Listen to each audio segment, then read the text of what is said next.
ನಮಸ್ಕಾರ ಸ್ನೇಹಿತರೆ computer awareness computer ಸಾಕ್ಷರತಾ ಪ್ರಶ್ನೆಗಳು for upcoming PDO village accountant BMTC group C FDA exams ಗಳಿಗೆ ತುಂಬಾ ಇಂಪಾರ್ಟೆಂಟ್. ಒಂದಷ್ಟು ಇಂಪಾರ್ಟೆಂಟ್ ಕ್ವಶನ್ಸ್ ಗಳನ್ನ ತಗೊಂಡಿದ್ದೀನಿ, ಎಕ್ಸ್ಪೆಕ್ಟೆಡ್ ಕ್ವಶನ್ಸ್ ಅಂದ್ಕೊಳ್ಳಿ. KEA ಫಾರ್ಮ್ಯಾಟ್ ಅಲ್ಲಿ ಮೊನ್ನೆ ಕೇಳಿದ ನೋಡಿ, ಆ ತರ ನಿಮ್ಗೆ ನೆಟ್ವರ್ಕಿಂಗ್ ಅದಾಗಿರ್ಬೋದು, KPS ಅಲ್ಲೂ ಕೇಳ್ತಾನೆ, ಮತ್ತೆ ಆಪರೇಟ್ ನಮ್ಮ OSI ಮಾಡಲ್ ಆಗಿರ್ಬೋದು, ಡೇಟಾಬೇಸ್ ಮ್ಯಾನೇಜ್ಮೆಂಟ್ ಆಗಿರ್ಬೋದು, ಈ ತರದ ಕ್ವಶನ್ಸ್ ಗಳು ಇವೆ. ತುಂಬಾ ಚೆನ್ನಾಗಿದೆ ಎಕ್ಸಾಮ್ ಅಲ್ಲಿ ಬರ್ತಕ್ಕಂತ ಕ್ವಶನ್ಸ್ ಗಳು. ನೋಡಿ, ಪೇಪರ್ 2 ಗೆ ಸಪರೇಟ್ ಪ್ಲೇ ಲಿಸ್ಟ್ ಇದೆ. ನಮ್ಮ ಕಂಪ್ಯೂಟರ್, ಇಂಗ್ಲಿಷ್, ಕನ್ನಡ ಈ ಎಲ್ಲ ಕೂಡ ಈ ಪ್ಲೇ ಲಿಸ್ಟ್ ಅಲ್ಲಿ ಸಿಗುತ್ತೆ. ಲಿಂಕ್ ಇದೇ ವಿಡಿಯೋದ ಕೆಳಗೆ ಕೊಟ್ಟಿರ್ತೀನಿ ನಿಮ್ಗೆ ಡಿಸ್ಕ್ರಿಪ್ಷನ್ ಬಾಕ್ಸ್ ಅಲ್ಲಿ. ಹಾಗೆ ನಮ್ಮ ಟೆಲಿಗ್ರಾಮ್ ಮತ್ತೆ ಇನ್ಸ್ಟಾಗ್ರಾಮ್ ಫಾಲೋ ಮಾಡಿಲ್ಲ ಮಾಡ್ಕೊಳ್ಳಿ, ಅದ್ರ ಲಿಂಕ್ ಕೂಡ ನಿಮ್ಗೆ ಇದೇ ವಿಡಿಯೋದ ಕೆಳಗೆ ಡಿಸ್ಕ್ರಿಪ್ಷನ್ ಬಾಕ್ಸ್ ಅಲ್ಲಿ ಇದೆ. ಪುನೀತ್ ಫೋರಂ ಅಂತ ಸರ್ಚ್ ಮಾಡಿ ನಿಮ್ಗೆ ಈ ರೀತಿ ಸಿಂಬಲ್ ಎಲ್ಲ ಸಿಗುತ್ತೆ, ಜಾಯ್ನ್ ಆಗಿ. ಓಕೆ, ಸೊ ಬನ್ನಿ, ಹಾಗಾದ್ರೆ ತಡ ಮಾಡಲ್ಲ, ಡೈರೆಕ್ಟ್ ಕ್ವಶನ್ಸ್ ಬರ್ತೀನಿ. Very important question. Groupware ಒಂದು ಏನು? ಈ groupware is it what ಅಂತ ಕೇಳಿದ್ದಾನೆ. ಇದು ಸಾಫ್ಟ್ವೇರ್, ಹಾರ್ಡ್ವೇರ್, ಆಂಕರ್, ನೆಟ್ವರ್ಕ್ ಹೇಳ್ತೀರಾ? ಗ್ರೂಪ್ ವೇರ್ ಅಂದ್ರೆ ಗ್ರೂಪ್ ಅಲ್ಲಿ ಕೂತ್ಕೊಂಡು ಕೋಆರ್ಡಿನೇಷನ್ ಅಲ್ಲಿ ಕೆಲಸ ಮಾಡ್ತಕ್ಕಂಥಕ್ಕೆ ಯೂಸ್ ಮಾಡ್ತಕ್ಕಂಥ ಒಂದು software. It is a software. ಈಗ ಫಾರ್ ಎಕ್ಸಾಂಪಲ್, ಈಗ ವರ್ಕ್ ಫ್ರಮ್ ಹೋಮ್ ಎಲ್ಲ ಮಾಡ್ತಾರೆ ಅಂತ ಇಟ್ಕೊಳ್ಳಿ. ಅಲ್ಲಿ ಮೊಬೈಲ್ ಅಲ್ಲಿ ಮಾತಾಡಲ್ಲ, ಅವರು ಸಿಸ್ಟಮ್ ಅಲ್ಲೇ ಮಾತಾಡ್ತಿರ್ತಾರೆ. ಅವ್ರದೇ ಆದ ಒಂದು ರೀತಿ ಒಂದು ಸಾಫ್ಟ್ವೇರ್ ಇರುತ್ತೆ ಗ್ರೂಪ್ ಅಲ್ಲಿ. ಕೋಆರ್ಡಿನೇಷನ್, ಅವ್ರ ಶೆಡ್ಯೂಲ್ ನ ಶೇರ್ ಮಾಡ್ತಾರೆ, ಕಮ್ಯುನಿಕೇಶನ್, ಕೊಲಾಬ್ರೇಷನ್. ಸೊ ಅದೊಂದು ಸಾಫ್ಟ್ವೇರ್ ಅಲ್ಲಿ, ಮತ್ತೆ ಅವ್ರದ್ದೇನೋ ಡೌಟ್ ಕ್ಲಿಯರಿಂಗ್, ಅಲ್ಲೇ ಕಮ್ಯುನಿಕೇಶನ್. ಸೊ ಇವೆಲ್ಲ ಆಗುತ್ತೆ, ಅದನ್ನ ಗ್ರೂಪ್ ವೇರ್ ಅಂತ ಕರಿತೀವಿ. ಒಂದು ಸಾಫ್ಟ್ವೇರ್ ಯೂಸ್ ಮಾಡ್ಕೊಂಡು ಅಲ್ಲಿ ಶೆಡ್ಯೂಲ್ ಮಾಡೋದು, ಟಾಸ್ಕ್ ಮ್ಯಾನೇಜ್ಮೆಂಟ್ ಮಾಡೋದು, discussion, email, conference, audio, video ಎಲ್ಲ ತರ. ಓಕೆ, ಇದನ್ನ ಗ್ರೂಪ್ ವೇರ್ ಅಂತ ಕರಿತೀವಿ. ಸಿಂಪಲ್ ಕ್ವಶನ್ ಆಗಿತ್ತು ನೋಡಿ. ಸಿಂಪಲ್ ದೈನಂದಿನ ಚಟುವಟಿಕೆಗಳಲ್ಲಿ ಏನಿರುತ್ತೆ ಅಂತ ಕ್ವಶನ್ಸ್ ಗಳನ್ನ ಅವನು ಹೆಚ್ಚಾಗಿ ಎಕ್ಸಾಮ್ ಅಲ್ಲಿ ಕೇಳ್ತಾನೆ. ಓಕೆ, ನೆಕ್ಸ್ಟ್ ಬರ್ತೇನೆ. ಈ ಕೆಳಗಿನಲ್ಲಿ ಯಾವುದು ಡೇಟಾಬೇಸ್ ಮ್ಯಾನೇಜ್ಮೆಂಟ್ ಸಿಸ್ಟಮ್ ನ ಭಾಷೆ ಅಲ್ಲ? Very important. ಡೇಟಾಬೇಸ್, DBMS ಎಲ್ಲ ಗೊತ್ತಲ್ಲ ನಿಮ್ಗೆ. ಮೊದಲೆಲ್ಲ ರೆಕಾರ್ಡ್ ಅಲ್ಲಿ ಮೇಂಟೈನ್ ಮಾಡ್ತಾರೆ ರಿಜಿಸ್ಟರ್ ಗಳಲ್ಲಿ, ಇವಾಗೆಲ್ಲ ಸಿಸ್ಟಮ್ ಆನ್ಲೈನ್ ಮಾಡ್ತಾರೆ, ಸರ್ವರ್ ಗಳಲ್ಲಿ ಇರುತ್ತೆ, ಕ್ಲೌಡ್ ಇರುತ್ತೆ ಅಲ್ವಾ? ಏನ್ ಬೇಕಾದ್ರೂ ನಮ್ಮ ಡೇಟಾಗಳನ್ನ, ಅದು ಆಫೀಸ್ ಡೇಟಾ ಆಗಿರ್ಬೋದು, ಸ್ಕೂಲ್ ಅಲ್ಲಿ ಇರ್ತಕ್ಕಂಥ ಡೇಟಾ ಆಗಿರ್ಬೋದು ಅಲ್ವಾ, ಎಲ್ಲದೂ ಕೂಡ. DML, DDL, ಪಾಸ್ಕಲ್, DQ ಇದು ನೆಗೆಟಿವ್ ಸ್ಟೇಟ್ಮೆಂಟ್. ಇದು ಭಾಷೆ ಎಲ್ಲ ಅಂತ ಕೇಳಿರೋದು. DBMS ಅಲ್ಲಿ ಯಾವುದು ಭಾಷೆ ಅಲ್ಲ, ಪಾಸ್ಕಲ್ ಅಲ್ಲ. What is Pascal? Pascal is a programming procedural language. ಅದು okay, it is a programming language. Database ಅಲ್ಲಿ 3-4 ತರ ಬರ್ತದೆ ನೋಡಿ, ಇವೆಲ್ಲ ಕೇಳಿದ್ದ ಮೊನ್ನೆ. ಫುಲ್ ಫಾರ್ಮ್ ಕೇಳ್ತಾನೆ, DQL, DDL ಮೊನ್ನೆ KE ಎಕ್ಸಾಮ್ ಗಳಲ್ಲಿ ಕೇಳಿದ್ದ. DQL ಅಂದ್ರೆ ಏನು? ಡೇಟಾ ಕ್ವಾರಿ ಲ್ಯಾಂಗ್ವೇಜ್ ಅಂತ ಕರಿತೀವಿ. ಅಂದ್ರೆ ನೀವೇನಾದ್ರು ಸರ್ಚ್ ಮಾಡ್ಬೇಕಂದ್ರೆ, ನಿಮ್ಮ ಈಗ ಸ್ಕೂಲ್ದಲ್ಲಿ ಒಂದು ಲೆಡ್ಜರ್ ಇರುತ್ತೆ, ಅವ್ನು ಮಾರ್ಕ್ಸ್ ಸರ್ಚ್ ಮಾಡ್ಬೇಕು. ಓಕೆ, ಈ ಇಯರ್, ಈ ಬ್ಯಾಚು, ಓಕೆ, ಈ ಒಂದು ಸೆಮಿಸ್ಟರ್, ಈ ಇಯರ್. ಸೊ ಇದು ಏನೋ ಒಂದು ಸರ್ಚ್ ಮಾಡ್ಬೇಕು. ಸೊ ಡೇಟಾ ಕ್ವಾರಿ ಲ್ಯಾಂಗ್ವೇಜ್ ಅಂತ ಕರಿತೀವಿ. ಅದರ ಡೇಟಾ ಮ್ಯಾನಿಪುಲೇಷನ್ ಲ್ಯಾಂಗ್ವೇಜ್ ಅಂತಿದೆ. To perform task such as inserting, updating, ಅಂದ್ರೆ ಅಪ್ಡೇಟ್ ಮಾಡಬೇಕು ಅವ್ರ ಮಾರ್ಕ್ಸ್, ಅಥವಾ ಅವ್ರದ್ದು ನೆಕ್ಸ್ಟ್ ಇಯರ್ ಗೆ ಅಪ್ಡೇಟ್ ಮಾಡಬೇಕು ಅವ್ರದ್ದು information. That is called data manipulating language ಅಂತ. Data definition language, data control language ಅಂತ ಇದೆ. ಡೇಟಾಗಳನ್ನ ಕಂಟ್ರೋಲ್ ಮಾಡಕ್ಕಿರ್ತಕ್ಕಂಥದ್ದು, ಆಲ್ಟರ್ ಮಾಡಕ್ಕಿರ್ತಕ್ಕಂಥದ್ದು, ಬೇರೆ ಬೇರೆ ಅಂದ್ರೆ ಬೇರೆ ಬೇರೆ ಹೆಸರು ಕರಿತೀವಿ. ಇವೆಲ್ಲ DBMS ಲ್ಯಾಂಗ್ವೇಜ್ಗಳು, ಡೇಟಾಬೇಸ್ ಮ್ಯಾನೇಜ್ಮೆಂಟ್ ಸಿಸ್ಟಮ್ ಅಲ್ಲಿ ಬರ್ತಕ್ಕಂಥದ್ದು. ಓಕೆ, ಕೇಳ್ತಾನೆ. ಇದ್ರ ಫುಲ್ ಫಾರ್ಮ್ ಕೂಡ ಕೊಟ್ಟಿದ್ದೀನಿ ನಾನು, ಇಲ್ಲಿ ನೋಡ್ಕೊಳ್ಳಿ. ಮೊನ್ನೆ ಕೂಡ ಇದ್ರ ಬಗ್ಗೆ ಕೇಳಿದ್ದ ನಿಮಗೆ ಎಕ್ಸಾಮ್ ಅಲ್ಲಿ. ಫೈನ್. ಅಂಡ್ ಈ ಪಾಸ್ಕಲ್ ಇದೆಯಲ್ಲ, ಇದನ್ನ ಕಂಡುಹಿಡಿದಿದ್ದು ಯಾರು ಒರಿಜಿನಲ್ ಇದೆ? 1970 ನಿಕೋಲಾಸ್ ವರ್ತ್ ಅಂತಕ್ಕಂಥವನು ಇದನ್ನ ಕಂಡುಹಿಡಿದ, French mathematician. Okay, so very important. Next ಬರ್ತೀನಿ. ಕೆಳಗಿನವುಗಳಲ್ಲಿ ಯಾವುದು ಹೆಚ್ಚಿನ ವೇಗದಲ್ಲಿ ಡಿಜಿಟಲ್ ಸಾಧನಗಳಿಗೆ ಮತ್ತು ಅದರಿಂದ ಆ ಡೇಟಾವನ್ನು ವರ್ಗಾಯಿಸಲು ಕೇಬಲ್ ತಂತ್ರಜ್ಞಾನವಾಗಿದೆ? ಅಲ್ಟಿಮೇಟ್ ಕ್ವಶನ್ ಇದು. ಏನಿಲ್ಲ, ಇಲ್ಲೇನ್ ಕೇಳಿದಾನೆ, ಬೇಕಾದ್ರೆ ಇಂಗ್ಲಿಷ್ ಅಲ್ಲಿ ಓದ್ಕೊಳ್ಳಿ. ಒಂದು ಸಿಸ್ಟಮ್ಗೆ ಒಂದು ಡಿಜಿಟಲ್ ಆಗಿ, ಈಗ ನೀವು ಒಂದು ಡಿಜಿಟಲ್ ಕ್ಯಾಮರಾ ಇಟ್ಕೊಂಡಿರ್ತೀರಾ, ಆ ಕ್ಯಾಮರಾ ಇಂದ ನೀವು ಏನಾದ್ರು ಒಂದು ಇನ್ಫಾರ್ಮೇಶನ್ ನ ನಿಮ್ಮ ಸಿಸ್ಟಮ್ಗೆ ಅಥವಾ ಬೇರೆ ಕಡೆಗೆ ಹೊರಗೆ ಥ್ರೂ ಇಂಟರ್ನೆಟ್ ಆಗಿರ್ಬೋದು, ಏನೇ ಒಂದು ಮಾಧ್ಯಮದ ಮುಖಾಂತರ, ಟೆಕ್ನಾಲಜಿ ಟ್ರಾನ್ಸ್ಫರ್ ಮುಖಾಂತರ ಅಥವಾ ವೈರ್ಡ್ ಮುಖಾಂತರ ಹೈ ಸ್ಪೀಡ್, ಏನ್ ಕೇಳಿದಾನೆ, ಅಟ್ಟೆ ಹೈ ಸ್ಪೀಡ್ ಅಂತ ಕೇಳಿದಾನೆ, ವೇಗವಾಗಿ ವರ್ಗಾಯಿಸಲು ಯಾವ ರೀತಿಯಾದ ಪೋರ್ಟ್ ನ ಯೂಸ್ ಮಾಡ್ತೀವಿ? ಈಗ ನೀವು USB ಪೋರ್ಟ್ ಅಲ್ವಾ, ಮೊಬೈಲ್ ನೀವು ಈಗ ಏನ್ ಮಾಡ್ತೀರಾ, ಪೆನ್ ಡ್ರೈವ್ ಅಲ್ಲಿ ಇರುತ್ತೆ ಅಲ್ವಾ, ಫ್ಲಾಶ್ ಡ್ರೈವ್ ಅಲ್ಲಿ ಇರುತ್ತೆ, USB ಪೋರ್ಟ್ ಹಾಕ್ತೀರಾ, ಟ್ರಾನ್ಸ್ಫರ್ ಮಾಡ್ತೀರಾ. USB ಕೊಟ್ಟಿದ್ದಾನೆ, ಫೈರ್ ವೈರು ಕೊಟ್ಟಿದ್ದಾನೆ, ಎಥರ್ನೆಟ್ ಕೂಡ ಇದೆ. ಓಕೆ, ಹಾಗೆ PS2 ಪೋರ್ಟ್ ಕೂಡ ಕೊಟ್ಟಿದ್ದಾನೆ. ಇಲ್ಲಿ ಎಸ್ USB ಅಂತ ಹಾಕಿದ್ರೆ ತಪ್ಪಾಗುತ್ತೆ, ಯಾಕಂದ್ರೆ ಇಲ್ಲಿ ಹೈ ಸ್ಪೀಡ್ ಅಂತ ಕೊಟ್ಟಿದ್ದಾನೆ. That is called fire wire port ಅಂತ ಕರಿತೀವಿ. Fire wire port, option 2. ನಾನು ತೋರಿಸ್ತೀನಿ ವಾಟ್ ಇಸ್ ಅಂತ ಹೇಳ್ತೀನಿ. ನೋಡಿ ಈ ಒಂದು ಎಥರ್ನೆಟ್ ಅಂತಕ್ಕಂಥದ್ದು RJ45 ಅಂತ ಕರಿತೀವಿ. RJ45 ಇಲ್ಲಿದೆಯಲ್ಲ ಈ ರೀತಿ ಇರುತ್ತೆ RJ45 ಈ ರೀತಿ. ಅಂದ್ರೆ ಈಗ ನಿಮ್ಗೆ Cat6 ಕೇಬಲ್ ಅಥವಾ Cat5 ಕೇಬಲ್ ಇಂಥದನ್ನ ಯೂಸ್ ಮಾಡ್ತೀವಿ ಇಂಟರ್ನೆಟ್ಗೋಸ್ಕರ RJ45 ಅದಕ್ಕೆ ಕ್ರಿಂಪ್ ಮಾಡಿರ್ತೀವಿ. ಓಕೆ, ಇಲ್ಲಿ ನೋಡಿ ಇದು fire wire cable, fire wire ಈ ತರ ಇರುತ್ತೆ. ನೀವೆಲ್ಲ ನೋಡಿರ್ತೀರ ಹಳೆ ಸಿಸ್ಟಮ್ಗಳಲ್ಲಿ ಅಥವಾ ಟಿವಿಗಳಲ್ಲಿ ಅಥವಾ ನೀವು ಇದರಲ್ಲಿ UPSC ಗಳೆಲ್ಲ ಈ ತರದ್ದು ನೋಡಿರ್ತೀರಾ. PS2 ತರದ್ ನೋಡಿರ್ತೀರಾ. ಇದು ಕೀಬೋರ್ಡ್ ಕನೆಕ್ಟ್ ಮಾಡಕ್ಕೆ, ಇದು ಮೌಸ್ ಕನೆಕ್ಟ್ ಮಾಡಕ್ಕೆ ಈ ತರ ಪಿನ್ಗಳು ಮಿನಿ ಡಿನ್ ಕನೆಕ್ಟರ್ಸ್ ಗಳು ಕೂಡ ಇರ್ತಿದ್ವು ಅಲ್ವಾ. ಇವಾಗ ಆ ತರದ್ದು ಇರಲ್ಲ. ಇವಾಗೆಲ್ಲ ಡೈರೆಕ್ಟ್ ಆಗಿ ನಿಮ್ಗೆ ಫೈರ್ ವೈರು ಅಥವಾ ಎಥರ್ನೆಟ್ ಕೇಬಲ್ಗಳು ಈ ತರ ಕೇಬಲ್ಗಳು ಇರ್ತವೆ. ಓಕೆ, ಎಕ್ಸಾಂಪಲ್ ಇದನ್ನೇ ಈ ಕ್ವಶನ್ ಉಲ್ಟಾ ಮಾಡ್ಬೋದು. ಹೆಂಗ್ ಕೇಳ್ಬೋದು, ಆ ನಮ್ಮ ಎಥರ್ನೆಟ್ ಕೇಬಲ್ ಯಾವ್ದಕ್ಕೆ ಯೂಸ್ ಮಾಡ್ತೀವಿ ಅಂತ. ಫಾರ್ ಡೇಟಾ ಅಥವಾ ಇಂಟರ್ನೆಟ್ ಏನು ಕನೆಕ್ಟಿವಿಟಿಗೋಸ್ಕರ ಯೂಸ್ ಮಾಡ್ತೀವಿ ಸಿಸ್ಟಮ್. ಓಕೆ, ಸೊ ನೆಕ್ಸ್ಟ್ ಬರ್ತೇನೆ. SMTP, FTP ಮತ್ತು DNS ಇವು OSI ಮಾದರಿಯ ಕೆಳಗಿನ ಯಾವ ಪದರದ ಪ್ರೋಟೋಕಾಲ್ಗಳಾಗಿವೆ. Okay, file transfer protocol FTP ಅಂದ್ರೆ ಗೊತ್ತಿಲ್ಲ. OSI ಮಾಡಲ್ಲ, ನಿಮ್ಗೆ ಇದನ್ನ ಮಾಡಿದೀನಿ ಕೂಡ ಎಷ್ಟೊಂದ್ ಕಡೆ. ಒಂದು ಎಕ್ಸಾಮ್ ಅಲ್ಲಿ ಕೇಳಿದ್ದ. ಒಟ್ಟು ಈ OSI ಮಾಡಿ 7 ಲೇಯರ್ಸ್ ಇರುತ್ತೆ ಸರ್. ಈ 7 ಲೇಯರ್ಸ್ ಅಲ್ಲಿ ಈ FTP, SMS, DNS ಪ್ರೋಟೋಕಾಲ್ಗಳು ಯಾವ ಲೇಯರ್ ಅಲ್ಲಿ ಬರುತ್ತೆ ಅಂತ ಕೇಳಿದ್ದಾರೆ. ಓಕೆ, ಇದನ್ನೆಲ್ಲ ನೋಡಿ ಡೀಟೇಲ್ ಆಗಿ ಓದೋದ್ ಬೇಕಾಗಿಲ್ಲ. ನೆಟ್ವರ್ಕಿಂಗ್ ಆಗ್ಲಿ ಮೇಲ್ಮೇಲೆ ಒಂದು ನಿಮ್ಗೆ ಒಂದು ಒಂದ್ ರೀತಿ ಫ್ಲೋ ಚಾರ್ಟ್ ರೀತಿ ಅಥವಾ ಒಂದು ಮೇಲ್ಮೇಲೆ ಮ್ಯಾಕ್ರೋ ವ್ಯೂ ಅಲ್ಲಿ ನೋಡ್ಕೋಬೇಕಾಗುತ್ತೆ ಅಷ್ಟೇ, ತುಂಬಾ ಡೀಟೇಲ್ ಬೇಕಾಗಿಲ್ಲ. OSI ಫುಲ್ ಫಾರ್ಮ್ ಏನೋ ಇಲ್ಲಿ ಒಳ್ಳೆ ಇರುತ್ತೆ. ಈ SMTP, FTP ಅಂತಕ್ಕಂಥದ್ದು ಏನಿದೆ ಸರ್, ಇದು ಅಪ್ಲಿಕೇಶನ್ ಪದರ ಅಂದ್ರೆ ಅಪ್ಲಿಕೇಶನ್ ಲೇಯರ್ ಬರುತ್ತೆ. ನಾನು ತೋರಿಸ್ತೀನಿ ನಿಮ್ಗೆ. ಫಸ್ಟ್ OSI ಮಾಡಲ್ ಏನಂತ ತಿಳ್ಕೊಳ್ಳಿ. ಓಪನ್ ಸಿಸ್ಟಮ್ ಇಂಟರ್ ಕನೆಕ್ಷನ್ ಮಾಡಲ್ ಅಂತ ಕರೀತೀವಿ.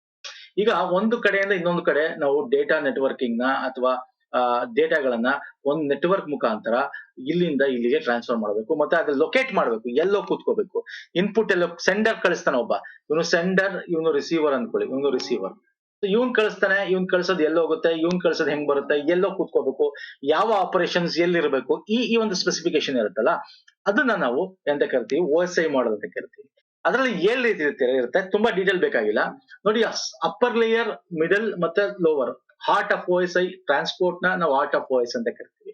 ಇಲ್ಲಿ ನೋಡಿ 1, 2, 3, 4, 5, 6, 7 ಲೇಯರ್ಸ್ ಗಳಿರ್ತವೆ. ಇಲ್ಲಿ ನೋಡಿ ಸೆಂಡರ್, ರಿಸೀವರ್ ಅಂತಿದೆ. ಒಂದ್ಸಲ ನಿಮ್ಗೆ ಇದನ್ನ ಹೆಂಗ್ ಬೇಕಾದ್ರೆ ಕೇಳ್ಬೋದು. ಜಸ್ಟ್ ಈ ಡಯಾಗ್ರಾಮ್ ಕಾನ್ಸೆಪ್ಟ್ ಮಾಡ್ಕೊಳ್ಳಿ.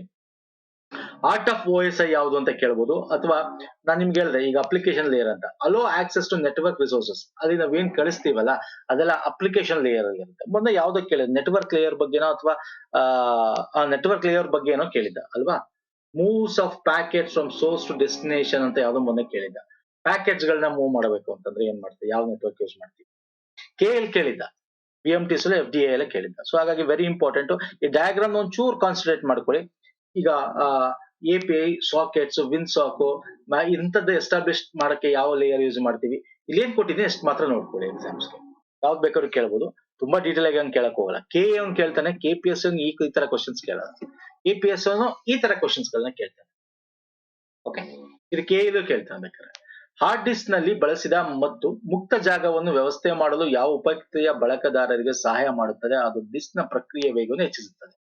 ಅಂದ್ರೆ ನಿಮ್ಮ ಹಾರ್ಡ್ ಡಿಸ್ಕ್ ಅಲ್ಲಿ ಫ್ರೀ ಸ್ಪೇಸ್ ಗಳಿರುತ್ತೆ ಸರ್. ಹಾರ್ಡ್ ಡಿಸ್ಕ್ ಅಲ್ಲಿ ಇಲ್ಲೊಂದಷ್ಟು ಡೇಟಾ, ಇಲ್ಲೊಂದಷ್ಟು ಡೇಟಾ, ಇಲ್ಲೊಂದಷ್ಟು ಡೇಟಾ, ಇಲ್ಲಿ ಫ್ರೀ ಸ್ಪೇಸ್ ಇರುತ್ತೆ ಮಧ್ಯ. ಇದನ್ನ ನೀವು ಕ್ಲೀನ್ ಆಗಿ ಅರೇಂಜ್ ಮಾಡ್ಬೇಕು, ಆಗ ಒಂದಿಷ್ಟು ಫ್ರೀ ಸ್ಪೇಸ್ ಜಾಸ್ತಿ ಸಿಗುತ್ತೆ. ಯಾವಾಗ ನಿಮ್ಗೆ ಸ್ಪೇಸ್ ಜಾಸ್ತಿ ಇರುತ್ತೆ, ಅನ್ನೆಸೆಸರಿ ಥಿಂಗ್ಸ್, ಡೂಪ್ಲಿಕೇಟ್ಸ್ ಥಿಂಗ್ಸ್ ಇರಲ್ಲ, ಆಗ speed of the disk, processing speed ಅದು ಜಾಸ್ತಿ ಆಗುತ್ತೆ. ಸೊ ಈ ಕೆಲಸ ಮಾಡೋದಕ್ಕೆ ನಾವ್ ಏನಂತ ಕರಿತೀವಿ ಅಂತ ಕೇಳಿರ್ತಕ್ಕಂಥ ಕ್ವಶನ್ ಹೇಳ್ತೀರಾ. ಗುಡ್ಲೀಫೀಕರಣ ಅಂದ್ರೆ ಎನ್ಕ್ರಿಪ್ಷನ್, ಡಿಸ್ಕ್ರಿಪ್ಷನ್ ಇವೆಲ್ಲ ನಾವು ಬೇರೆದಕ್ಕೆ ಯೂಸ್ ಮಾಡ್ತೀವಿ. Coding, decoding. ಸೊ ಇದಂತೂ ಅಲ್ಲ. ಡಿಸ್ಕ್ ಸ್ಕ್ಯಾನ್ ಮಾಡ್ಬೇಕಾ, ಅದು ಡಿಸ್ಕ್ ಡಿಫ್ರಾಗ್ಮೆಂಟರ್ ಅಂತೀವ. ಕಂಪ್ರೆಷನ್ ಉಪಯುಕ್ತತೆಗಳಂತೀವ. Compression of file is different. ಅದನ್ನ ಕಂಪ್ರೆಷನ್ ನೋಡಿ, ಇದಂತೂ ಅಲ್ವೇ ಅಲ್ಲ, ಇದು ಅಲ್ಲ. ಯಾಕಂದ್ರೆ ಕಂಪ್ರೆಷನ್ ಅಂದ್ರೆ ಏನು, ನೀವು ಅದರ ಒಂದು ಸೈಜ್ ನ ಕಂಪ್ರೆಸ್ ಮಾಡ್ತೀರಾ, ದೊಡ್ಡದು ಅಥವಾ ಚಿಕ್ಕದ್ ಮಾಡಕ್ಕೆ ಸೈಜ್ ನ ಕಂಪ್ರೆಸ್ ಮಾಡೋದು ಆ ಒಂದು ಫೈಲ್. That is not. ಇಲ್ಲಿ ಕೇಳಿದ್ರೆ ಪ್ರೊಸೆಸಿಂಗ್ ಸ್ಪೀಡ್ ಜಾಸ್ತಿ ಆಗ್ಬೇಕು, ಫ್ರೀ ಮಾಡ್ಬೇಕು. ಅದನ್ನ ಡಿಸ್ಕ್ ಫ್ರಾಗ್ಮೆಂಟರ್ ಅಂತ ಕರಿತೀವಿ. ಎಂತ ಕರಿತೀವಿ, ಡಿಸ್ಕ್ ಫ್ರಾಗ್ಮೆಂಟರ್. ಇಲ್ಲಿ ನೋಡ್ತಾ ಇರ್ಬೋದು ನೀವು, ಇದೆಲ್ಲ ಫ್ರೀ ಸ್ಪೇಸ್ ಇದೆ, ಇದಿದೆ ಅಲ್ವಾ. ಈ ಮಧ್ಯ ಇದನ್ನೆಲ್ಲ ನಾವು ಕ್ಲೀನ್ ಆಗಿ ಮಾಡಿದಾಗ ಅದನ್ನ ನಾವು ಸ್ಟೋರೇಜ್ ಸ್ಪೇಸ್ ನ ನಾವು ಜಾಸ್ತಿ ಮಾಡ್ಕೋಬಹುದು. ಮತ್ತೆ ಆ ಡೂಪ್ಲಿಕೇಟ್ ಇದನ್ನ ಡಿಲೀಟ್ ಮಾಡ್ಬೋದು. ಇವೆಲ್ಲ ನಾವು ಮಾಡ್ತೀವಲ್ಲ, ಏನ್ ಮಾಡ್ತೀವಿ, ಟೆಂಪರರಿ ಫೈಲ್ಸ್ ಗಳನ್ನ ಡಿಲೀಟ್ ಮಾಡ್ತೀವಿ, ಅಥವಾ ಫ್ರೀ ಮಾಡ್ತೀವಿ. ಏನೇನು ಬೇರೆ ಬೇರೆ ಇರುತ್ತೆ ಡೂಪ್ಲಿಕೇಟ್ ಫೈಲ್ಸ್ ಗಳನ್ನ, ರಿಪೋ ಏನೋ ರೀಸೆಂಟ್ಲಿ ಆಕ್ಟಿವ್ ಆಗಿರ್ತಕ್ಕಂಥ ರನ್ನಿಂಗ್ ಇರ್ತಕ್ಕಂಥ ಫೈಲ್ಸ್ ಗಳನ್ನ ಬೇಡದೇ ಇರ್ತಕ್ಕಂಥ ನೀವು ಇದನ್ನೆಲ್ಲ ಡಿಲೀಟ್ ಮಾಡಿದಾಗ ನಮ್ಮ ಪ್ರೊಸೆಸಿಂಗ್ ಸ್ಪೀಡ್ಸ್ ಜಾಸ್ತಿ ಆಗುತ್ತೆ. ಓಕೆ, ಡಿಸ್ಕ್ ಫ್ರೀ ಡಿಫ್ರಾಗ್ಮೆಂಟರ್ ಅಂತ ಕರಿತೀವಿ, ಆಪ್ಷನ್ ಸಿ. ನೆಕ್ಸ್ಟ್ ಬರ್ತೇನೆ, ಮೈಕ್ರೋಸಾಫ್ಟ್ ಪವರ್ ಪಾಯಿಂಟ್ ನಲ್ಲಿ ಸ್ಲೈಡ್ ಗಳಿಗಾಗಿ ಈ ಕೆಳಗಿನವುಗಳಲ್ಲಿ ಡಿಫಾಲ್ಟ್ ಪುಟ ಸೆಟಪ್ ದೃಷ್ಟಿಕೋನ ಯಾವುದು? ಪಿಪಿಟಿಲಿ ನಾವು ಪವರ್ ಪಾಯಿಂಟ್ ಅಲ್ಲಿ, ಈಗ ನಾನು ನಿಮ್ಗೆ ಇದು ಮಾಡ್ತಾ ಇದೀನಿ, ಪವರ್ ಪಾಯಿಂಟ್ ಅಲ್ಲಿ ಮಾಡ್ತೀನಿ. ಯಾವ ತರ ಇದೆ ನನ್ನ ಸ್ಕ್ರೀನ್? ಲ್ಯಾಂಡ್ಸ್ಕೇಪ್ ಇದೆಯಾ, ಪೋರ್ಟ್ರೇಟ್ ಇದೆ, ವರ್ಟಿಕಲ್ ಇದೆ, ಹಾರಿಜಾಂಟಲ್ ಇದೆಯಾ? ವರ್ಟಿಕಲ್ ಅಂದ್ರೆ ಹಿಂಗೆ ಉದ್ದಕ್ಕಿರೋದು ವರ್ಟಿಕಲ್, ಹಿಂಗಿರೋದು ಹಾರಿಜಾಂಟಲ್. ಪೋರ್ಟ್ರೇಟ್ ಅಂದ್ರೆ ಈ ರೀತಿ ಓರಿಯಂಟೇಷನ್ ಇರುತ್ತೆ, ಲ್ಯಾಂಡ್ಸ್ಕೇಪ್ ಅಂದ್ರೆ ಈ ರೀತಿ. ನನ್ನ ಸ್ಕ್ರೀನ್ ನಿಮ್ಗೆ ಯಾವ ತರ ಕಾಣ್ತಾ ಇದೆ ನಿಮ್ಮ ಯೂಟ್ಯೂಬ್ ಅಲ್ಲಿ? ಈ ರೀತಿ ಕಾಣ್ತಿದೆ ತಾನೆ? ದಿಸ್ ಇಸ್ ಕಾಲ್ಡ್ ಲ್ಯಾಂಡ್ಸ್ಕೇಪ್ ಅಲ್ವಾ? Landscape by default it is landscape ಅಲ್ಲಿ. ನೆಕ್ಸ್ಟ್ ಬರ್ತೀನಿ ಸರ್, ಎಕ್ಸೆಲ್ ನಲ್ಲಿ ನಿಮ್ಮ ವರ್ಕ್ ಶೀಟ್ ಗೆ ಹೈಪರ್ ಲಿಂಕ್ ಸೇರಿಸಲು ಕೆಳಗಿನ ಯಾವ ಶಾರ್ಟ್ ಕಟ್ ಕೀಯನ್ನು ಬಳಸಬಹುದು? ಯಾವ್ದು ಬಳಸ್ತೀರಾ? ಹೈಪರ್ ಲಿಂಕ್ ಅಂದ್ರೆ ಗೊತ್ತಲ್ಲ, ನೀವು ಎಷ್ಟೊಂದ್ ಕಡೆ ನೋಡಿರ್ತೀರಾ.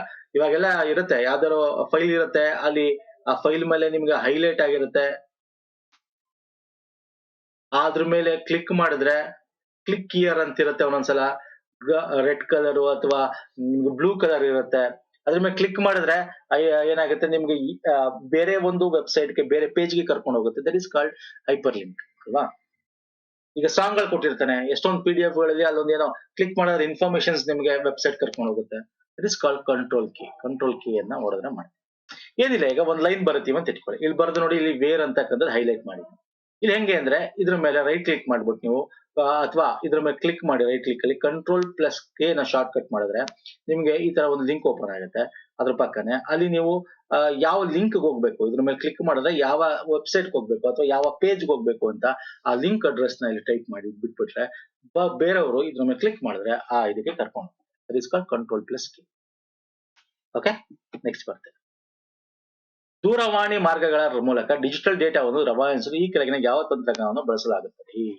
Ultimate question and easy question, ಯಾಕಂದ್ರೆ ಆಪ್ಷನ್ ಈಸಿ ಇದೆ.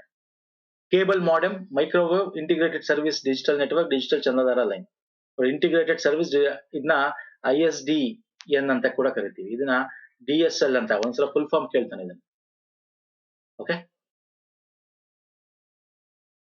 ನೀವು ಒಂದು ಡಿಜಿಟಲ್ ಡೇಟಾ ಇರುತ್ತೆ, ಅದನ್ನ ಟೆಲಿಫೋನ್ ಲೈನ್ಸ್ ಮುಖಾಂತರ ಕಳಿಸ್ತೀವಿ, ಅಂದ್ರೆ ಇಂಟರ್ನೆಟ್ ಡೇಟಾ ಕಳಿಸ್ತಕ್ಕಂಥದ್ದು ಏನಂತ ಕರಿತೀವಿ ಹೇಳ್ತೀರಾ?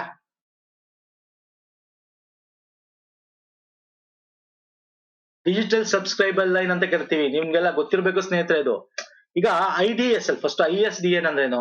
ಈಗ ನಿಮ್ಗೆ ಲ್ಯಾನ್ ವಿತ್ ಲ್ಯಾನ್ ನಡುವೆ ಕನೆಕ್ಟ್ ಮಾಡೋದು ಅಲ್ವಾ? ಈ ಕನೆಕ್ಟಿವಿಟಿ ಇರುತ್ತಲ್ಲ, that is called ISDN network. ಇದೊಂದು ಲ್ಯಾನ್, ಇದೊಂದು ಲ್ಯಾನ್ ಸಪರೇಟ್. ಓಕೆ, ಮೆಟ್ರೋಪಾಲಿಟನ್ ನೆಟ್ವರ್ಕ್ಗೂ ಬೇರೆದಕ್ಕೂ ಕನೆಕ್ಟ್ ಮಾಡೋದು ಲ್ಯಾನ್ಗೂ, this is called ISDN. But DSL ಅಂತಕ್ಕಂಥದ್ದು, ಈಗ ಒಂದು ಮನೆ ಇರುತ್ತೆ, ಇಲ್ಲಿ ಲೈನ್ ಇರುತ್ತೆ. ನೀವು BSNL ಎಲ್ಲ ತುಂಬಾ ಹಳೆಯವರು ಇದ್ರೆ, ಈಗ 80s 90s ಅವರೆಗೆ ಗೊತ್ತಿರುತ್ತೆ. ಮೊಬೈಲ್ ಬರೋಕ್ಕಿಂತ ಮುಂಚೆ ಏನೇ ಇರುತ್ತೋ, ಹೊರಗಡೆ ಈ ತರ ಒಂದು BSNL ಒಂದು ಜಂಕ್ಷನ್ ಬಾಕ್ಸ್ ಇಟ್ಟಿರೋರು. ಇಲ್ಲಿಂದ ಒಂದು BSNL ಇದರಿಂದ ಎಕ್ಸ್ಚೇಂಜ್ ಇಂದ ಇಲ್ಲಿಗೆ ಬಂದಿರೋದು, ಇಲ್ಲಿಂದ ಒಂದೊಂದು ಏರಿಯಾ ಅಥವಾ ಒಂದೊಂದು ಲೈನ್ ತಗೊಂಡು ಹೋಗೋರು ನಿಮ್ಮ ಮನೆಗೆ. ಆ ಮನೆಯದು ಏನಾದ್ರು ಆ ಫೋನ್ ಏನಾದ್ರು ಪ್ರಾಬ್ಲಮ್ ಆದ್ರೆ ಇಲ್ಲಿ ಬಂದು ಚೆಕ್ ಮಾಡೋರು. ಜ್ಞಾಪಕ ಇದೆಯಾ? ಈಗಲೂ ಒಂದ್ ಕಡೆ ಇದೆ ಈ ತರದ್ದು. ಈ ಸಿಸ್ಟಮ್ ಇದೆಯಲ್ಲ, ಇದು ಟೆಲಿಫೋನ್ ಲೈನ್ ತಗೊಂಡಿದ್ರೆ ಆ ಟೆಲಿಫೋನ್ ಲೈನ್ ಮುಖಾಂತರ ನಿಮ್ಗೆ ಇಂಟರ್ನೆಟ್ ಬೇಕು ಅಂದ್ರೆ BSNL ಕೊಡೋದು. ಇವನ್ ಬೇರೆಯವರು ಕೊಡ್ತಾ ಇದ್ರು. ಇವಾಗೆಲ್ಲ ಬಿಡಿ, ಇವಾಗೆಲ್ಲ ವೈರ್ಲೆಸ್ ಇದೆ, ಇವಾಗೆಲ್ಲ ಆಂಟೆನಾ ಮೇಲ್ಗಡೆ ಫಿಕ್ಸ್ ಮಾಡೋದಕ್ಕೆ ಬಂದ್ಬಿಡುತ್ತೆ. ವೈರ್ಗಳು ಇದೆ, ವೈರ್ಲೆಸ್ ಗಳನ್ನ ಹೆಚ್ಚಾಗಿ ಇಷ್ಟಪಡ್ತಾರೆ, ಯಾಕಂದ್ರೆ ಎಲ್ಲಾ ಕಡೆ ನಿಮಗೆ ಸಿಗಲ್ಲ ವೈರ್ ಸಿಸ್ಟಮ್ ಅಲ್ವಾ? ಅವ್ರ ನೆಟ್ವರ್ಕ್ ಅಲ್ಲಿ ಬಂದಿರಬೇಕು. ಬಂದಿಲ್ಲ ಅಂದ್ರೆ, ವೈರ್ ಲೇ ಮಾಡಿಲ್ಲ ಅಂದ್ರೆ, ಆಗ ನಾವು ಆಂಟೆನಾ ವೈರ್ಲೆಸ್ ಗೆ ಹೋಗ್ತೀವಿ ಅಲ್ವಾ? ಸೊ ಈ DSL ಅಂತಕ್ಕಂಥದ್ದು, ಈ ಒಂದು ಮನೆಗೆ ಒಂದು ಲೈನ್ ಹೋಗ್ತಿತ್ತು, ಅಲ್ಲಿಂದ ನಾವು ಬೇಕಾಗಿರ್ತಕ್ಕಂಥ ಡಿಜಿಟಲ್ ಲೈನ್ ಅಂದ್ರೆ ನಾವು ಇದನ್ನ ಯಾವ್ದೋ ಇಂಟರ್ನೆಟ್ ಕೂಡ ಹಾಕ್ಸ್ಕೊತಾ ಇದ್ವಿ ಅಲ್ವಾ? ಏರ್ಟೆಲ್ ಅಲ್ವಾ? BSNL ಆದ್ಮೇಲೆ ಏರ್ಟೆಲ್ ಬಂತು ಅಲ್ವಾ? ಇವಾಗ ಜಿಯೋ ಬಂದಿದೆ. ಸೊ ಆತರ ಅದನ್ನ ಡಿಜಿಟಲ್ ಸಬ್ಸ್ಕ್ರೈಬರ್ ಲೈನ್ ಅಂತ ಕರಿತೀವಿ. ಒಂದೊಂದು ಸಪರೇಟ್ ಆಗಿ ಟೆಲಿಫೋನ್ ಲೈನ್ ಕೊಡ್ತಿದ್ರಲ್ಲ, ದಟ್ ಇಸ್ ಕಾಲ್ಡ್. ನೆಕ್ಸ್ಟ್ ಬರ್ತೀನಿ, ಈ ಕೆಳಗಿನಲ್ಲರಲ್ಲಿ ಯಾರು ಇಮೇಲ್ ಪರಿಕಲ್ಪನೆ ಅಭಿವೃದ್ಧಿಪಡಿಸಲು ಹೆಸರುವಾಸಿಯಾಗಿದ್ದಾರೆ? ಇಮೇಲ್ ಕಾನ್ಸೆಪ್ಟ್ ತಂದಿದ್ದಾರೆ, ಆಕ್ಚುಲಿ ಇಂಡಿಯನ್ ಅವರು ಮೊದಲೇ ಕಂಡಿಡಿದಿದ್ರು, ಅದು ಬೆಳಕಿಗೆ ಬರ್ಲಿಲ್ಲ ಅಷ್ಟು. ಆಮೇಲೆ ಇಮೇಲ್ ಅಂತಕ್ಕಂಥ ತಂದಿದ್ಯಾರು?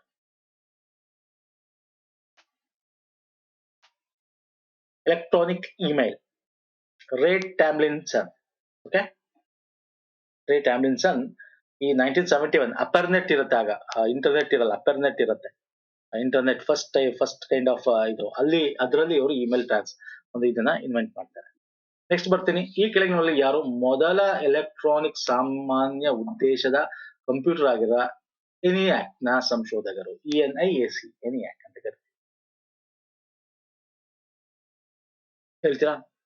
ಅಂದ್ರೆ ಇದನ್ನ ಇನ್ವೆಂಟ್ ಮಾಡಿದವ್ರು ಯಾರು ಅಂತ. First generation general purpose computer ಇದು, ಮತ್ತೆ ಯೂನಿವ್ಯಾಕ್ ಅಂತಿದೆ, ಅವೆಲ್ಲ ಯಾರು ಹೇಳ್ತೀರಾ?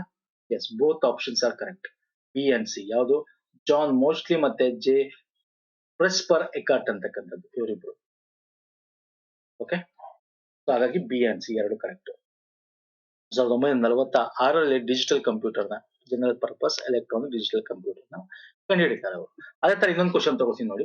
ಕೆಳಗಿನವುಗಳಲ್ಲಿ ವೈಜ್ಞಾನಿಕ ಮತ್ತು ಮಿಲಿಟರಿ ಉದ್ದೇಶಗಳಿಗಾಗಿ ವಿಶೇಷವಾಗಿ ಅಭಿವೃದ್ಧಿಪಡಿಸಿದ ಮೊದಲ ವಾಣಿಜ್ಯ ಎಲೆಕ್ಟ್ರಾನಿಕ್ ಕಂಪ್ಯೂಟರ್ ಯಾವುದು? ನೋಡಿ, ಅದು ಜನರಲ್ ಪರ್ಪಸ್ಗೋಸ್ಕರ ಒಂದು ಎಲೆಕ್ಟ್ರಾನಿಕ್ ಇದು ಮಾಡಿದ್ದು. ಅದು ಕಮರ್ಷಿಯಲ್ ಪರ್ಪಸ್, ಮಿಲಿಟರಿ ಪರ್ಪಸ್ಗೋಸ್ಕರ, scientific commercial electronic computer, military ಪರ್ಪಸ್ಗೋಸ್ಕರ. ಅದರ ಹೆಸರೇನು ಅಂತ ಕೇಳಿರೋದು. ಯಾವ ಕಂಪ್ಯೂಟರ್ ಅದು? ಎನಿಯಾಕ್ ಅಂತ ಇವಾಗ ನೋಡಿ, ಜನರಲ್ ಪರ್ಪಸ್ ಇದಂತೂ ಅಲ್ಲ. ಮಾರ್ಕ್ 1 ಅಥವಾ EDSAC ಅಥವಾ UNIVAC? UNIVAC is the right answer, option 1. Okay, UNIVAC, universal automatic computer. ನೋಡಿ, ಇವೆಲ್ಲ ನಮಗೆ ಫಸ್ಟ್ ಜನರೇಷನ್, ನಿಮಗೆ ಗೊತ್ತಿರಬೇಕು. ಫಸ್ಟ್ ಜನರೇಷನ್ ಅಂದ್ರೆ ಸೆಕೆಂಡ್ ಜನರೇಷನ್ ಕಂಪ್ಯೂಟರ್ ಯಾವ ರೀತಿಯಾದ ಒಂದು ಟೆಕ್ನಾಲಜಿ, ವ್ಯಾಕ್ಯೂಮ್ ಟ್ಯೂಬ್ ಯೂಸ್ ಮಾಡ್ತಾ ಇದ್ರು. ಸೆಕೆಂಡ್ ಜನರೇಷನ್ ಅಲ್ಲಿ ಮ್ಯಾಗ್ನೆಟಿಕ್ ಟೇಪ್ ಟ್ರಾನ್ಸಿಸ್ಟರ್ ಯೂಸ್ ಮಾಡಿ. ಥರ್ಡ್ ಜನರೇಷನ್ IC ಯಾವ ಇಸ್ವಿನೂ ಕೊಟ್ಟಿದೆ ನೋಡಿ, ನೋಡ್ಕೊಳ್ಳೋದನ್ನ. Fourth generation microprocessor, fifth generation artificial intelligence, ಇದೆಲ್ಲ ಅದರ ಎಕ್ಸಾಂಪಲ್ ಕೊಟ್ಟಿದ್ದೀನಿ. ENIAC, UNIVAC, EDSAC, IBM 701. Okay, so ಅದರ ಕ್ಯಾರೆಕ್ಟರಿಸ್ಟಿಕ್ಸ್ ಏನು, ಇವೆಲ್ಲ ಇಲ್ಲೇ ಇದೆ ನೋಡಿ. ಇದೊಂದು ಸ್ಲೈಡ್ ನೆನ್ಪಿಟ್ಕೊಂಡ್ರೆ, ನೀವು ತಗೊಂಡ್ರೆ, ನೀವು ಈ ಫಸ್ಟ್ ಜನರೇಷನ್, ಸೆಕೆಂಡ್ ಜನರೇಷನ್, ಅದರ ಎಕ್ಸಾಂಪಲ್, ಅದರ ಹಾರ್ಡ್ವೇರ್ ಕಾಂಪೋನೆಂಟ್ಸ್ ಏನು, ಅದರ ಕ್ಯಾರೆಕ್ಟರಿಸ್ಟಿಕ್ಸ್ ಏನು, ಇವೆಲ್ಲ ಏನ್ ಬೇಕಾದ್ರೂ ಕೇಳಿದ್ರೆ ಆನ್ಸರ್ ಮಾಡೋದು. ಮತ್ತೆ ಯಾವ ಇಸ್ವಿ ಟೈಮಲ್ಲಿ ಬರುತ್ತೆ, ಪೀರಿಯಡ್ ಟೈಮಲ್ಲಿ, ಅದೆಲ್ಲ ನಿಮ್ಗೆ ಎಕ್ಸಾಮ್ ಅಲ್ಲಿ ಬರ್ತವೆ. ಓಕೆ, ನೆಕ್ಸ್ಟ್ ಬರ್ತೇನೆ. ಕೆಳಗಿನವುಗಳಲ್ಲಿ ಯಾವುದು CPU ಮತ್ತು ಮೆಮೊರಿ ಅಂತ ಕಂಪ್ಯೂಟರ್ನ ಎಲ್ಲ ಆಂತರಿಕ ಘಟಕಗಳನ್ನು ಮದರ್ ಬೋರ್ಡ್ಗೆ ಸಂಪರ್ಕಿಸುತ್ತದೆ? Ultimate question. ಈಗ ನಿಮ್ಗೆ CPU ಇದೆ, ನೀವು ಇಲ್ಲಿ ಇನ್ಪುಟ್ ಕೊಡ್ತೀರಾ, ಔಟ್ಪುಟ್ ಹೋಗುತ್ತೆ, ಮತ್ತೆ ಮೆಮೊರಿ ಅದು ಇದು ಆಳು ಮೂಳೆ ಎಲ್ಲ ಆಪರೇಷನ್ಸ್ ಗಳಾಗ್ತಾ ಇರ್ತಾರೆ. ಯಾವ್ದ್ರ ಮುಖಾಂತರ ಆಗುತ್ತೆ? ಅದನ್ನ ಬಸ್ ಅಂತ ಕರಿತೀವಿ, ಕನೆಕ್ಟರ್ ಅಂತ, ಗೇಟ್ವೇ ಅಂತೀವ, ರೂಟರ್ ಅಂತೀವ. Easy question, simple question. Right answer bus. ನೋಡಿ, ಬಸ್ ಅಂತಕ್ಕಂಥದ್ದು ನಿಮ್ಗೆ ಈ ತರ ದೊಡ್ಡದಾಗಿರುತ್ತೆ. CPU ಗಳಲ್ಲಿ ನೋಡಿದ್ರೆ ನಿಮ್ಗೆ ಗೊತ್ತಿರುತ್ತೆ, ಒಂಥರ ಚಪ್ಪಟ್ಟೆ ಆಗಿರುತ್ತೆ ಅಲ್ವಾ, ಕನೆಕ್ಟರ್ ಬಸ್ಗಳು. ಇದನ್ನ ಸಿಂಪಲ್ ಕ್ವಶನ್ ಕೇಳಿದೀನಿ. ಈಗ ಮೊನ್ನೆ ಇದನ್ನ ಬೇರೆ ತರ ಕೇಳ್ತಾನೆ. ಏನ್ ಕೇಳ್ತಾನೆ? Control bus is bi direction ಅಲ್ಲ, ಇದು ಯೂನಿ ಡೈರೆಕ್ಷನ್ ಅಲ್ಲ, ಇಸ್ ಬೈ ಡೈರೆಕ್ಷನ್. ಅರ್ಥ ಆಗ್ತಿದೆಯಲ್ಲ? Data bus it is a bi direction, uni direction, it is a bi direction. Address bus CPU ಜೊತೆ ಯೂನಿ ಡೈರೆಕ್ಷನ್, ಅದೇ ಇನ್ಪುಟ್ ಔಟ್ಪುಟ್ ಜೊತೆ bi direction. What is bi direction, uni direction ಅಂತ? ಒಂದು ಕಡೆ ಮತ್ತೆ ಇದು ಕಮ್ಯುನಿಕೇಶನ್ ಟ್ರಾನ್ಸ್ಪೋರ್ಟ್ ಆಗೋದು ಯೂನಿ, ಎರಡು ಕಡೆ, ಈ ಕಡೆಯಿಂದನೂ ಆ ಕಡೆ, ಅದು ಬೈ ಡೈರೆಕ್ಷನ್ ಅಂತ ಕರಿತೀವಿ.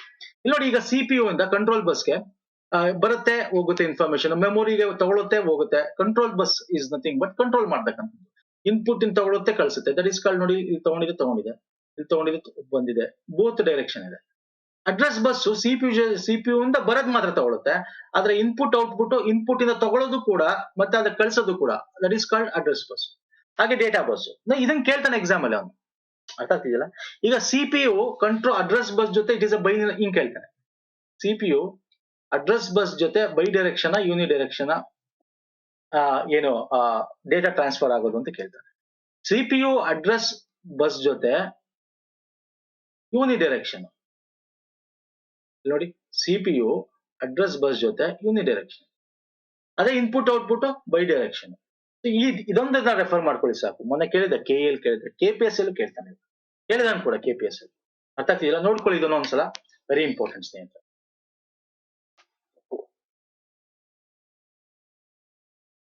ಹೋಗೋಣ ನೆಕ್ಸ್ಟ್ ಕ್ವಶನ್ ಬನ್ನಿ. ಕೈಯಿಂದ ಬಿಡಿಸಿದ ಚಿತ್ರಗಳನ್ನು ಕಂಪ್ಯೂಟರ್ ಪ್ರಕ್ರಿಯೆಗೆ ಸೂಕ್ತವಾದ ಸ್ವರೂಪಕ್ಕೆ ಪರಿವರ್ತಿಸುವ ಬಳಸುವ ಸಾಧನವೇ? ಈ ಕೈಯಿಂದ ಏನಾದ್ರು ಬೆಳೆಸಿರ್ತೀರಾ ನೀವು, ಕೈಯಿಂದ ಈಗ ಒಂದು ಇಮೇಜ್ ಇರುತ್ತೆ, ನಿಮ್ಗೆ ಗೊತ್ತಿರುತ್ತೆ. ಇಮೇಜ್ ನ ಕಂಪ್ಯೂಟರ್ಗೆ ನಾವು ಒಂದು ಸ್ಕ್ಯಾನ್ ಮುಖಾಂತರ ಮಾಡ್ತೀವಿ, ಅದನ್ನ ಎಂತ ಕರಿತೀವಿ? OMR ಅಂತೂ ಅಲ್ಲ ಅಲ್ವಾ, ಆಪ್ಟಿಕಲ್ ಮಾರ್ಕ್ ರೆಕಗ್ನೈಸೇಷನ್ ಅಲ್ವಾ, ಇದಂತೂ ಅಲ್ಲ. MICR ನಾವು ಚೆಕ್ ಅಲ್ಲಿ ಬಳಸ್ತೀವಿ, ಇದಂತೂ ಅಲ್ಲ. OCR ಕ್ಯಾರೆಕ್ಟರ್ ರೆಕಗ್ನೈಸೇಷನ್ ಇದು ಅಲ್ವಾ, ಆಪ್ಟಿಕಲ್ ಕ್ಯಾರೆಕ್ಟರ್ ರೆಕಗ್ನೈಸೇಷನ್. ಎಸ್, ಇದು ಕರೆಕ್ಟ್ ಅಂತ ಹಾಕಿದ್ರೆ ತಪ್ಪಾಗುತ್ತೆ. ಇಲ್ಲಿ ದಯವಿಟ್ಟು ಅರ್ಥ ಮಾಡ್ಕೊಳ್ಳಿ. ಇಲ್ಲಿ ಏನ್ ಕೇಳೋದು, format suitable for computer processing ಅಂತ ಕೇಳಿದ. ಅಂದ್ರೆ ಡಿಜಿಟೈಸರ್, ಈಗ ಫಾರ್ ಎಕ್ಸಾಂಪಲ್ ನಾನು ಈಗ ನಿಮ್ಗೆ ಏನೋ ಬರಿತಾ ಇದ್ದೀನಿ ಇಲ್ಲಿ, ನಾನು ಬರಿತಾ ಇರೋದು ಪೆನ್ ಟ್ಯಾಬ್ ಅಥವಾ ಪೆನ್, ಅಥವಾ ಎಷ್ಟೊಂದ್ ಜನ ಕಂಪ್ಯೂಟರ್ ಟ್ಯಾಬ್ ಅಲ್ಲಿ ಬರೀತಾರೆ, ಒಂದು ಸಣ್ಣ ಪೆನ್ ಟೈಪ್ ಕೊಡ್ತಾರೆ, ಸ್ಟೈಲಸ್ ಅಂತ ಕೊಟ್ಟಿರ್ತಾರೆ. ಇಲ್ಲಿ ಏನ್ ಕೇಳಿರೋದು, convert hand drawn image into format suitable for computer processing. Processing ಅಂತ ಕೇಳಿದ್ದಾನೆ, ಸ್ಕ್ಯಾನ್ ಮಾಡೋದ್ ಬಗ್ಗೆ ಕೇಳ್ತಾನೆ, ಇಲ್ಲಿ ಪ್ರೊಸೆಸಿಂಗ್ ಬಗ್ಗೆ ಕೇಳ್ತಾ ಇದ್ದಾನೆ. That is called digitiser. Exam ಅಲ್ಲಿ ಕ್ವಶನ್ ಕರೆಕ್ಟ್ ಆಗಿ ಓದ್ಬೇಕು ಸ್ನೇಹಿತರೆ. Okay, this is called pen tab. Okay, ನಾವು ಬರಿತಾ ಇದ್ದೀನಿ ಇವಾಗ, ಅದು ಕಂಪ್ಯೂಟರ್ ನಿಮಗೆ ಇಮೇಜ್ ತರ ತೋರಿಸುತ್ತೆ ಅಲ್ವಾ, ಅಥವಾ ಸ್ಟೈಲಸ್ ಅಥವಾ ಪೆನ್ ಅಂತಾನು ಕೂಡ ಕೊಡಬಹುದು. ದಯವಿಟ್ಟು ಅರ್ಥ ಮಾಡ್ಕೊಳ್ಳಿ, there are difference between OCR and digital. OCR ಅಂದ್ರೆ ಏನು, ಆಪ್ಟಿಕಲ್ ಕ್ಯಾರೆಕ್ಟರ್ ರೆಕಗ್ನೈಸೇಷನ್ ಅಲ್ವಾ. ಹಾರ್ಡ್ ಕಾಪೀಸ್ ನ ನಿಮ್ಗೆ ಸಾಫ್ಟ್ ಕಾಪಿ ಆಗಿ ನಿಮ್ಗೆ ಅದನ್ನ ಕೀಬೋರ್ಡ್ ಮುಖಾಂತರ ಇರೋದು ಅಥವಾ ನಿಮ್ ಬೇರೆ ಮುಖಾಂತರ ಅದನ್ನ ಸ್ಕ್ಯಾನ್ ಮಾಡಿ ಕೊಡ್ತಕ್ಕಂಥದ್ದು ಅಲ್ವಾ. MICR ನೀವು ಗೊತ್ತು, ಮ್ಯಾಟಿಕ್ ಇಂಕ್ ರೆಕಗ್ನೈಸೇಷನ್, ಇದಂತೂ ಅಲ್ಲ. OMR ಆಪ್ಟಿಕಲ್ ಮಾರ್ಕ್ ರೆಕಗ್ನೈಸೇಷನ್ ಅಲ್ವಾ, ಇದಂತೂ ಅಲ್ಲ. ಇದು ನಿಮ್ಗೆ OMR ಶೀಟ್ ನೀವು ಏನು ಎಕ್ಸಾಮ್ ಅಲ್ಲಿ ಬರೀತೀರಾ ಅದನ್ನ ಸ್ಕ್ಯಾನ್ ಮಾಡಿ ನಿಮ್ಗೆ ಮಾರ್ಕ್ಸ್ ಕೊಡ್ತಕ್ಕಂಥ. ಅರ್ಥ ಆಗಿದೆ ಅನ್ಕೋದು. ಇದೆಲ್ಲ ಈಸಿ ಕ್ವಶನ್ಸ್ ನೋಡಿ. ಇದಿಷ್ಟು ಒಂದಷ್ಟು ಇಂಪಾರ್ಟೆಂಟ್ ಕ್ವಶನ್ ನ ಇವತ್ತಿನ ವಿಡಿಯೋದಲ್ಲಿ ಡಿಸ್ಕಸ್ ಮಾಡಿದ್ದೀನಿ. ಇಷ್ಟ ಆಗಿದೆ ಅನ್ಕೋತೀನಿ. ಲೈಕ್ ಮಾಡಿ, ಶೇರ್ ಮಾಡಿ, ಸಬ್ಸ್ಕ್ರೈಬ್ ಮಾಡ್ಕೊಳ್ಳಿ. ಇದೇ ತರ ಇನ್ನೂ ಒಂದಷ್ಟು ಮೋಸ್ಟ್ ಇಂಪಾರ್ಟೆಂಟ್ ಪ್ರೀವಿಯಸ್ ವಿಡಿಯೋಸ್ ಗಳು ಡಿಸ್ಕಸ್ ಮಾಡಿದ್ದೀನಿ. ಪ್ಲೇ ಲಿಸ್ಟ್ ನಿಮ್ಗೆ ಲಿಂಕ್ ಕೊಡ್ತೀನಿ. ಪೇಪರ್ 2ಗೆ ಕಂಪ್ಯೂಟರ್ ಕನ್ನಡ ಏನಿದೆ, ಇಂಗ್ಲಿಷ್ ಎಲ್ಲ ಒಂದೇ ಮಾಡ್ತಿರ್ತಕ್ಕಂಥ ಸೀರೀಸ್ ಪ್ಲೇ ಲಿಸ್ಟ್ ಅಲ್ಲಿ ಇದೆ. ಹಾಗೆ ನಮ್ಮ ಟೆಲಿಗ್ರಾಮ್ ಮತ್ತೆ ಇನ್ಸ್ಟಾಗ್ರಾಮ್ ಫಾಲೋ ಮಾಡಿ, ಅಲ್ಲೂ ಕೂಡ ನಾವು ಶೇರ್ ಮಾಡ್ತೀವಿ. ಟೆಲಿಗ್ರಾಮ್ ಮತ್ತೆ ಇನ್ಸ್ಟಾ ಡಿಸ್ಕ್ರಿಪ್ಷನ್ ಬಾಕ್ಸ್ ಅಲ್ಲಿ ಲಿಂಕ್ ಇದೆ. ನೆಕ್ಸ್ಟ್ ವಿಡಿಯೋ ಪುನಃ ಸಿಗ್ತೀನಿ. ಅಲ್ಲಿ ತನಕ ನಮಸ್ಕಾರ, ಧನ್ಯವಾದಗಳು. Thank you so much.